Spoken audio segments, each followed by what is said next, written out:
Hi, welcome back, career students. It's Mr. Clem. We are going to work through our January bank reconciliation statement. As you notice, here is the January transactions that we've covered. I apologize about the mix-up. I was just going a little too fast earlier on Monday. You will notice that I made some cleanup here. Don't worry about it on your end, but I put the deposits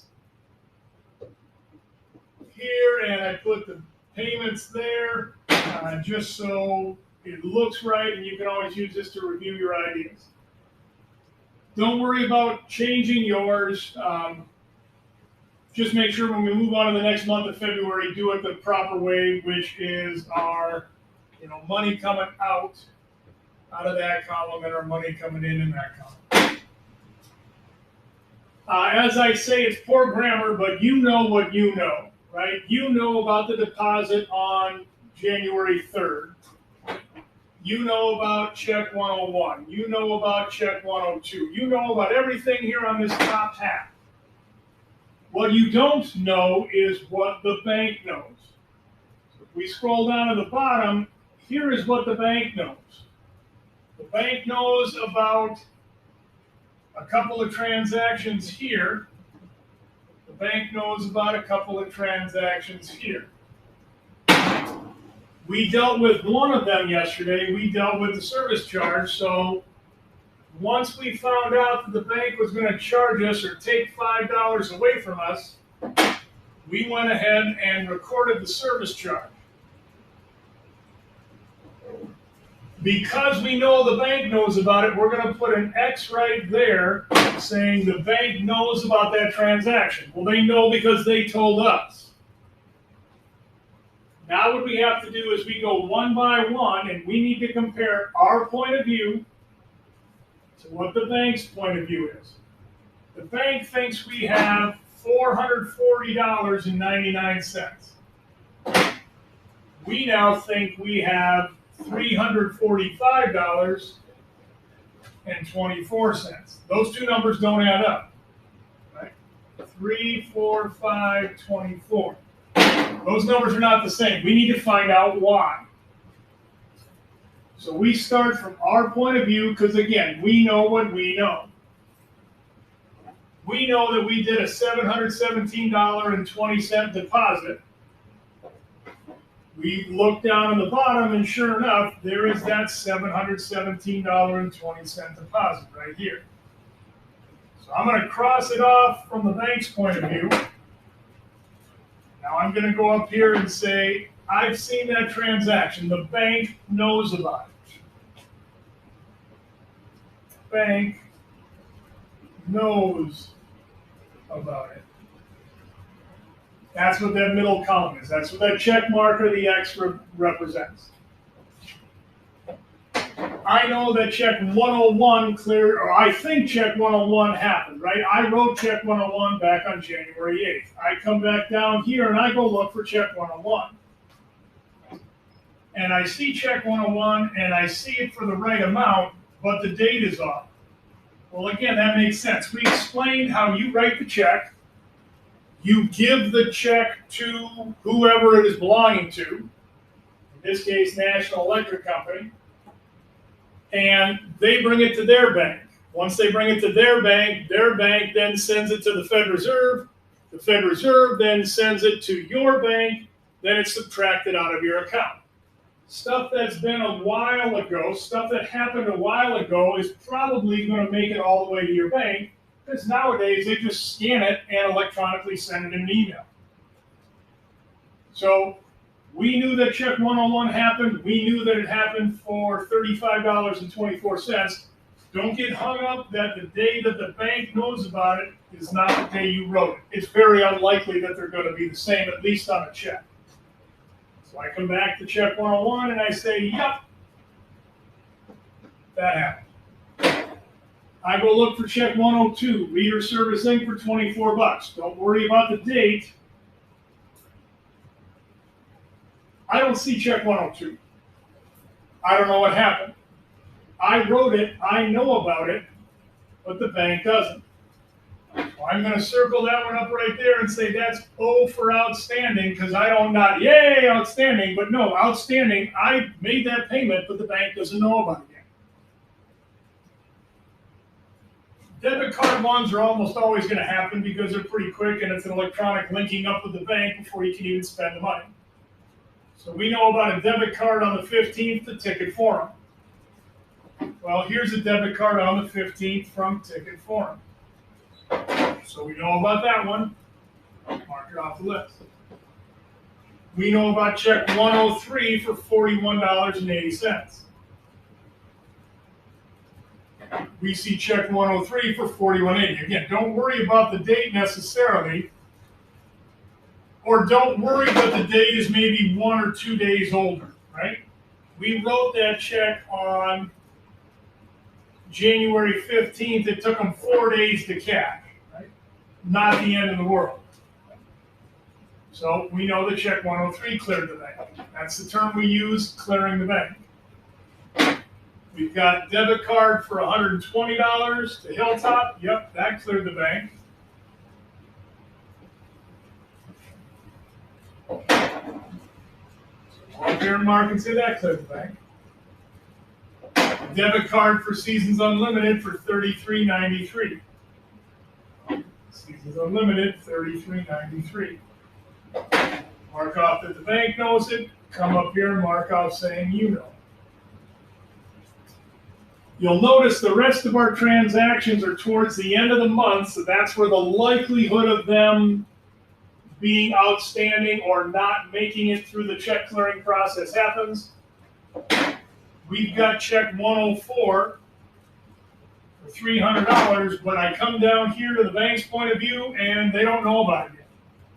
That's still in transit. We don't know where it is. Doesn't matter. It's just not at our bank, subtracted from our account. So that's outstanding.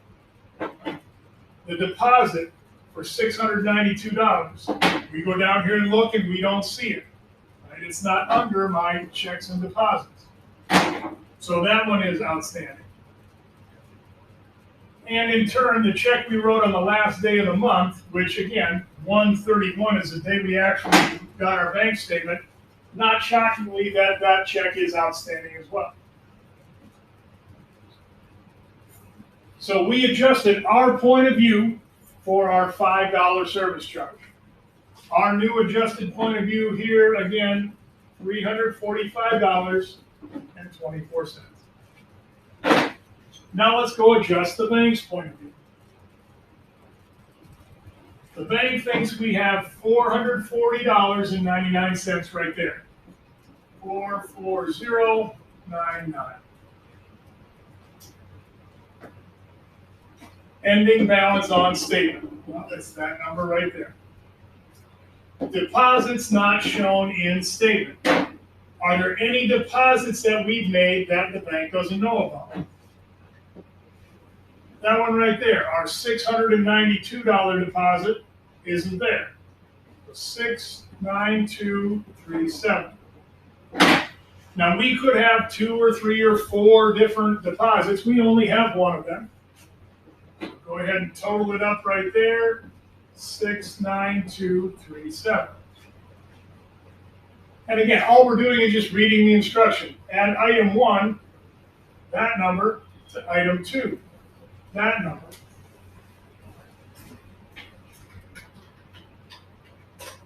$440.97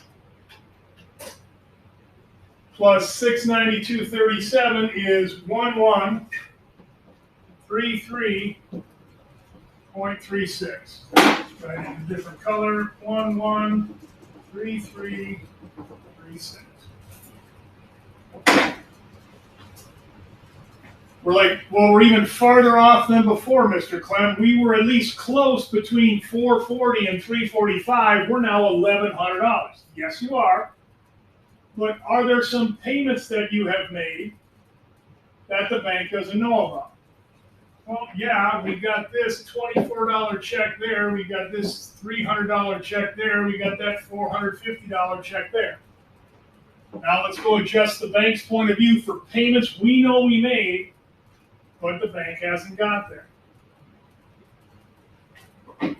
So again, we got a $24 check, we got a $314 check, and we got a $450 check. That's check 102, check 104, and check 105. Go ahead and add those three numbers together. $24, $314.12, and $450. We made a total of $788.12 in payments that the bank doesn't know about. Subtract that from the $1133.36 number. All right. Subtract item 4 from item 3. Well, there's item 4. There's item 3. $345.24. My adjusted point of view is not matching the bank's adjusted point of view. We think we have $345.24. The bank thinks we have $345.24.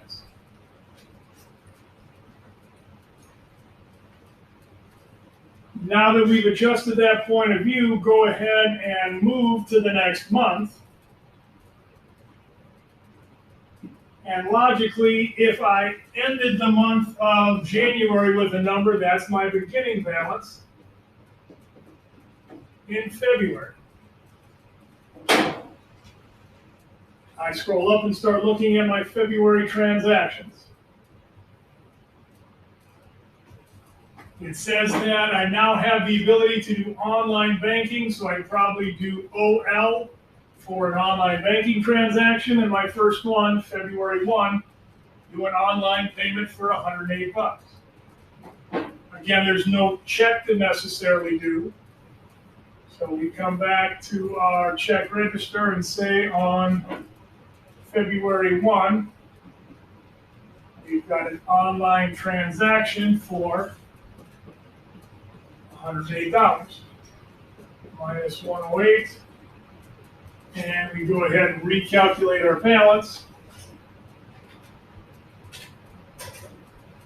$237.24.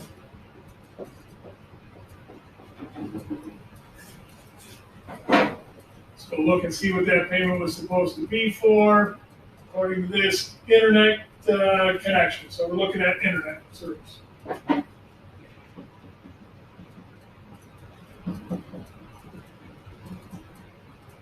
And again, I'm going to call my internet household. And I just keep processing, right? So I know that I have the ability to do online transactions. I go ahead and do that transaction here, use my debit card, do another online payment, write out check 106. Here I've got two deposits, right? I've got this check and I got this check that are going to create one deposit. I've got another check to write. I got an ATM withdrawal. Again, I'm taking money out of my account, so that's why it is subtracting my account. I now pay my mortgage or my rent online, and I pay my Verizon bill online. In theory, I'm going to have more numbers here, right?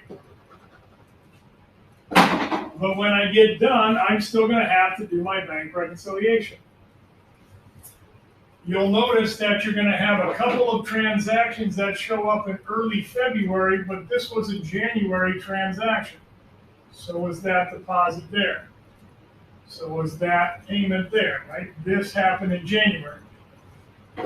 We wrote our rent payment and we did it online back here February 25th.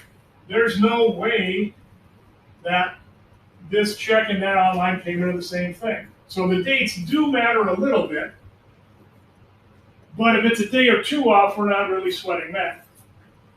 And all of a sudden, here's a few more of our February transactions. Here are some February transactions, and again, there's our service charge. So as we kind of wrap this up, we're going to do our bank reconciliation for the month of January.